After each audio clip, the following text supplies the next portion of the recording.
Good morning, everyone. Welcome to Pioneer Convent School, 12th Standard Psychology. The chapter is going on Attitude and Social Cognitive. तो आज इस video में हम study करेंगे attitude and behaviour के बीच में क्या रिलेशनशिप होता है. ठीक है. Normally attitude is seen in the behaviour. जो हमारा एटीट्यूड होता है, जो हमारी मेंटेलिटी होती है, वो हमारे बिहेवियर में रिफ्लेक्ट होती है, दिखाई देती है. एंड समटाइम्स कॉन्ट्रेरी, लेकिन कभी कभी ये कॉन्ट्रेरी भी होती है. कॉन्ट्रेरी मीन्स बिल्कुल अपोजिट, कि जैसे हमारा एटीट्यूड सपोज किसी पर्सन के लिए बहुत नेगेटिव है, ठीक है, लेकिन जब हम उससे मिलते हैं तो हम उससे बहुत अच्छे से मिलते हैं, बहुत प्यार से मिलते हैं, बहुत अच्छे वे में उसको ग्रीट करते हैं. तो एटीट्यूड कुछ और हो गया हमारा, लेकिन हम जो बिहेवियर शो करते हैं वो बिल्कुल ऑपोजिट हो जाता है. बट ऐसा बहुत रेयर होता है. ज़्यादातर attitude is seen in behaviour, right. So consistency between attitude and behaviour. Attitude and behaviour के बीच में कंसिस्टेंसी मीन्स एक कॉन्सोनेंस की जो सिचुएशन होती है वो कैसे अचीव होती है. कौन से फैक्टर्स होते हैं जो कंसिस्टेंसी बनाने में हेल्प करते हैं. Attitude and behaviour means attitude और बिहेवियर एक जैसा दिखाई दे, वो कैसे होता है. कौन से फैक्टर्स ऐसे हैं जो उसे एक जैसा दिखाएंगे. First of all, if the attitude is very strong means centrality of your life, centrality of your behaviour अगर वो है कि आपका जो एटीट्यूड है वो बहुत स्ट्रॉन्ग है, वो आपके बिहेवियर में, आपकी डेली लाइफ एक्टिविटीज़ में, आपकी साइकोलॉजी में, फ़िलॉसफी में नज़र आता है. फॉर एग्ज़ाम्पल, अगर किसी पर्सन का जो एटीट्यूड है वो पीस लविंग है, उसको शांति बहुत पसंद है, तो वो उसके लाइफस्टाइल में, उसके थिंकिंग प्रोसेस में, उसका जो मूवीज़ देखने का जो टेस्ट है वो सब जगह नज़र आएगा कि वो ऐसी वॉयलेंट मूवी नहीं देखना चाहेगा, वो पीसफुल रहेगा, वो कॉन्ट्रडिक्शंस में इन्वॉल्व नहीं होना चाहेगा. तो अगर एटीट्यूड बहुत स्ट्रॉन्ग है तो बिहेवियर और एटीट्यूड के बीच में कंसिस्टेंसी दिखाई देगी. Secondly, if the person is aware of his attitude. कई बार पर्सनस को अपने एटीट्यूड पता ही नहीं होते. हम किसी पर्सन से पूछें कि न्यूक्लियर रिसर्च के बारे में आपके क्या व्यूज़ हैं, अब उसको पता ही नहीं न्यूक्लियर रिसर्च क्या चीज़ होती है. या फिर वो अपनी जॉब में, अपनी फैमिली में इतना बिजी रहा कि उसने इन मैटर्स के लिए कभी कुछ सोचा ही नहीं, उसकी कोई ओपिनियन बिल्डअप है ही नहीं न्यूक्लियर रिसर्च के बारे में, तो वो अपना एटीट्यूड उसके बारे में नहीं शो कर पाता. And if there is no pressure to behave in a certain way. हम क्या बात कर रहे हैं, हम यहाँ पे बात कर रहे हैं कि कंसिस्टेंसी कैसे रहेगी एटीट्यूड और बिहेवियर के बीच में. वो तब रहेगी अगर किसी के ऊपर कोई प्रेशर नहीं है कि आपने ऐसे ही बिहेव करना है. फॉर एग्ज़ाम्पल, अगर किसी गर्ल या किसी बॉय को, किसी को भी वेस्टर्न ड्रेसेस पहनना पसंद है, लेकिन उसका फैमिली का प्रेशर है कि आप यहाँ वेस्टर्न ड्रेसेस नहीं पहन सकते हैं, आपको इंडियन ड्रेस ही पहनना होगा, तो वो जो उसका एटीट्यूड है, जो उसकी लाइकिंग टूवर्ड्स वेस्टर्न ड्रेसेस है, वो उसके बिहेवियर से मैच नहीं करेगी ना, क्योंकि वो अपनी फैमिली के प्रेशर में है. कभी कभी क्या होता है कि ग्रुप के व्यूज़ होते हैं. अगर कहीं पे 10 लोग हैं, आपके कोई स्टूडेंट्स हैं, आपके फ्रेंड्स हैं, जिसमें से 9 लोगों का जो व्यू है किसी भी बात को लेकर, किसी रूल्स रेगुलेशंस को लेकर, वो आपसे अलग है, तो आपके ऊपर एक प्रेशर बिल्डअप हो जाता है कि ये सब एक तरफ है, तो मैं कैसे अपना व्यू अलग से रिप्रेजेंट करूँ. तो वहाँ पे आपका एटीट्यूड क्या हो गया, बिहेवियर से अलग हो गया, कि माइंड तो आपका कुछ और कहना चाह रहा है, लेकिन आप दूसरों को देखकर उसे अपने बिहेव में शो नहीं कर पा रहे हैं, तो कंसिस्टेंसी नहीं बनती है. Next, sometimes behaviour decides attitude. कभी कभी क्या होता है कि जो हमारा बिहेवियर होता है ना, वो हमारा एटीट्यूड बिल्डअप करता है, ऑपोजिट. फॉर एग्ज़ाम्पल, हमने लास्ट वीडियो में एक $20 एक्सपेरिमेंट आपके साथ शेयर किया था कि जिन लोगों को $1 मिला, ठीक है, उनका जो एटीट्यूड था एक्सपेरिमेंट के लिए पहले कैसा था, नेगेटिव था कि ये जो एक्सपेरिमेंट है बहुत बोरिंग है. लेकिन जब उनको $1 मिला, वो बाहर आए, तो बिहेवियर क्या शो करना था उन्होंने बाहर आके, बिहेवियर तो ये शो करना था कि एक्सपेरिमेंट वॉज इंटरेस्टिंग, और इंटरनली उन्हें क्या लग रहा था कि $1 के लिए थोड़ी ना हम झूठ बोल रहे हैं. तो उनका जो एटीट्यूड था एक्सपेरिमेंट के लिए, उन्होंने उसको चेंज किया. उस बिहेवियर को शो करने की वजह से उन्होंने एटीट्यूड ये डेवलप कर लिया कि एक्सपेरिमेंट इतना भी बोरिंग नहीं था, कुछ पार्ट उसका इंटरेस्टिंग था. तो कभी कभी बिहेवियर भी एटीट्यूड को डिसाइड करता है. इसका एक और अच्छा एग्जाम्पल लेते हैं. यंग एज में कई बार हम अपने पेरेंट्स के लिए रिस्पेक्टफुल नहीं होते हैं, हम उनको ओबे नहीं करते हैं, हम उनको वो रिस्पेक्ट नहीं देते जो वो डिज़र्व करते हैं. बट जब हम फैमिली वे में आ जाते हैं, जब हम एक फैमिली में आ गए, हमारे अपने किड्स होते हैं हमारे सामने, तो हम क्या सोचते हैं कि अगर हम अपने पेरेंट्स को रिस्पेक्ट नहीं करेंगे, ठीक है, तो कल को ये जो बच्चे हैं ये रिस्पेक्ट करना नहीं सीखेंगे, ये हमारी रिस्पेक्ट नहीं करेंगे। तो हम वो बिहेवियर शो करना शुरू करते हैं कि हम अपने पेरेंट्स की रिस्पेक्ट करते हैं, और धीरे धीरे वो बिहेवियर हमारे एटीट्यूड को चेंज कर देता है। Sometimes behaviour is not evaluated, कि कोई बिहेवियर को इवैल्यूएट ही नहीं कर रहा, ना पॉजिटिव ना नेगेटिव। तो जब कोई इवैल्यूएट ही नहीं करेगा, ना तो हमें कोई रोकेगा बिहेवियर को शो करने के लिए, ना ही कोई हमें प्रमोट करेगा, तो कंसिस्टेंसी मेंटेन रहेगी एटीट्यूड एंड बिहेवियर के बीच में, कि जो हमारे मन में आ रहा है वो हम कर रहे हैं, तो नेचुरली कंसिस्टेंसी बन जाएगी। नेक्स्ट एक पॉइंट है प्रेजुडिस एंड डिस्क्रिमिनेशन। प्रेजुडिस होता है लाइक कोई थॉट हमारा डेवलप हो जाना, माइंड सेट हो जाना, जैसे कि बिना किसी प्रूफ के, बिना किसी लॉजिक के, बिना किसी रिसर्च के किसी पॉइंट को बस मान लेना कि ये लोग ऐसे ही होते हैं, ठीक है। या कोई डिसीज़ है जिसके बारे में हमें कोई साइंटिफिक नॉलेज नहीं है, हमने सिर्फ कुछ लोगों से सुना और अपना माइंड सेट कर लिया कि जिस पर्सन को ये डिसीज़ होगी उससे दूर रहना चाहिए। तो जो प्रेजुडिसेस होते हैं ना, जनरली वो नेगेटिव होते हैं, and those are based on stereotype. Stereotype होता है जो सोसाइटी में बहुत लंबे टाइम से थिंकिंग चली आ रही होती है, उसी को आगे मानते चले जाना, दैट इज़ कॉल्ड स्टीरियोटाइप।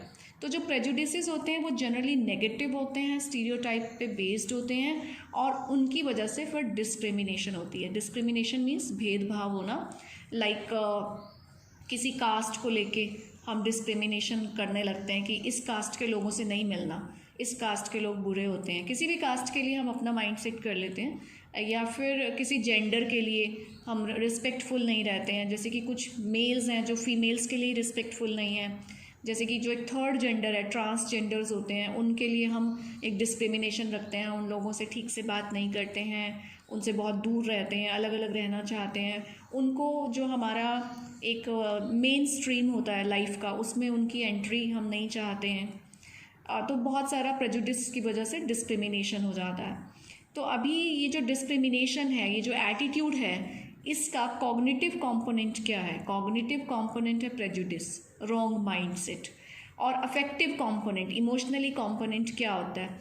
जिस पर्सन के प्रति या जिस किसी कास्ट के लिए, किसी जेंडर के लिए, किसी डिसीज़ के लिए जब प्रेजुडिस आ जाता है माइंड में, तो फिर हमारा क्या कंपोनेंट इमोशनल डेवलप होता है? या तो हम उसे हेट करने लगते हैं या हम उसे डिसलाइक करने लगते हैं। तो बिहेवियर कंपोनेंट मीन्स बिहेवियर में कैसे शो होता है प्रेजुडिस? बिहेवियर में शो होता है बाय डिस्क्रिमिनेशन। हम बात नहीं करते हैं ऐसे लोगों से मिलना हमें अच्छा नहीं लगता, हम फ्रेंडशिप नहीं करते हैं, हम अपने घर में ऐसे लोगों को आने नहीं देते हैं। तो डिस्क्रिमिनेशन होता है, जैसे कास्ट का, जेंडर का, डिसीज़ का, जैसे कि एड्स एक डिसीज़ है, तो हम टीवी में कितना भी सुन लें कि ये छूने से नहीं फैलती है, ऐसे लोगों की हेल्प करनी चाहिए, केयर करनी चाहिए, बट हमारा जो माइंडसेट है वो हमसे क्या करवाता है? वो डिस्क्रिमिनेशन करवाता है। अब ये जो बिहेवियर कंपोनेंट है, इससे क्या होगा? Leads to conflict. Conflicts means fights होंगी। जैसे कि हमने बहुत बार देखा है कास्ट के बेस पे कितनी फ़ाइट्स होती हैं, जेंडर बेस्ड फाइट्स होती हैं। और ये जो होता है behaviour, it can be curbed by law, means law से इसको कर्ब मीन्स किसी चीज़ को दबा देना, इस बिहेवियर को कम किया जा सकता है, दबाया जा सकता है। जैसे कि बहुत सारे इंडिया में लॉज बन गए हैं, तो अभी कास्ट डिस्क्रिमिनेशन बहुत कम हो गया है, जेंडर डिस्क्रिमिनेशन भी कम हो गया है। अभी ट्रांसजेंडर भी मेन स्ट्रीम में हम लोगों की तरह पढ़ने लगे हैं, जॉब्स में आने लगे हैं, सर्विसेज करने लगे हैं। तो बाय लॉ बिहेवियर कंपोनेंट तो कर्ब हो जाएगा, लेकिन जो ये दो कंपोनेंट हैं, कॉग्निटिव या अफेक्टिव, जो हमारा माइंडसेट है वो चेंज इतनी जल्दी नहीं होता है, और हमारा जो इमोशनल कंपोनेंट है वो भी रहता है। सिर्फ behaviour component can be controlled और can be curbed by law. तो ये जो सोर्सेज ऑफ प्रेजुडिसेस हमने अभी करना है, प्रेजुडिस क्या है? एक तरीके से ये भी तो लर्निंग है ना, ये भी तो हम कहीं ना कहीं से लर्न करते हैं। बाय बर्थ तो हमारे माइंड में कोई प्रेजुडिस नहीं होता, हम अपनी फैमिली को, अपने सोशल एनवायरनमेंट को, अपने आसपास के लोगों को देखते हैं कुछ करते हुए, तो हमारे माइंड में प्रेजुडिस डेवलप होता है।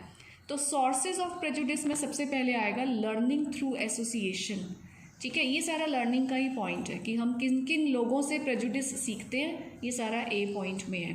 तो हम कैसे सीखते हैं? First of all learning through association means अगर कोई हमारा आइडियल पर्सन है, अगर हमारे लिए हमारा हमारे फादर हैं सपोज़, वो हमारे आइडियल हैं, या कोई हमारा टीचर है, या कोई हमारे रिलीजियस गुरु हैं जो हमारे आइडियल पर्सन है, तो अगर उनके माइंड में कोई प्रेजुडिस है किसी को भी लेके, तो हम एसोसिएट कर लेते हैं कि ये हमारे आइडियल हैं, इनके माइंड में ये प्रेजुडिस है, तो हम भी उस प्रेजुडिस को अडॉप्ट कर लेते हैं। I hope this point is clear. फिर रिवॉर्ड और पनिशमेंट मेथड हो गया।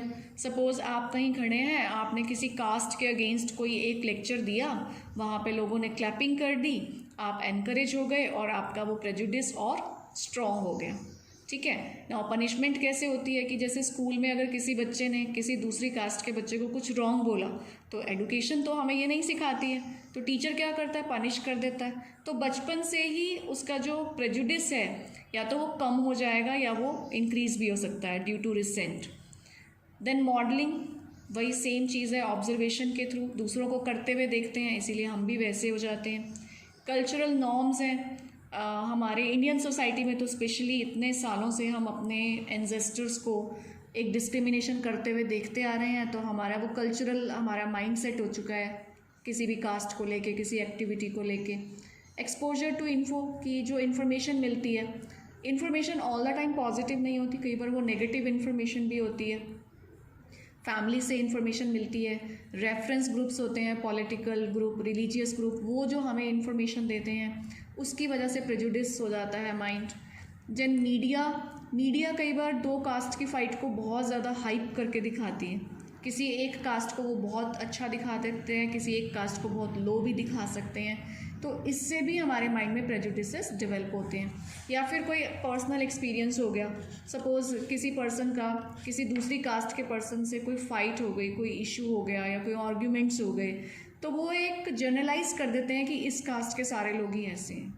तो ये सारे होते हैं सोर्सेज ऑफ प्रेजुडिसेस। सेकेंड है इन ग्रुप बायस।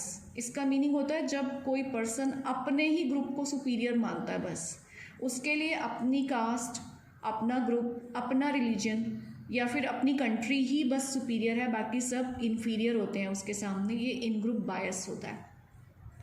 नेक्स्ट है स्केप गॉटिंग।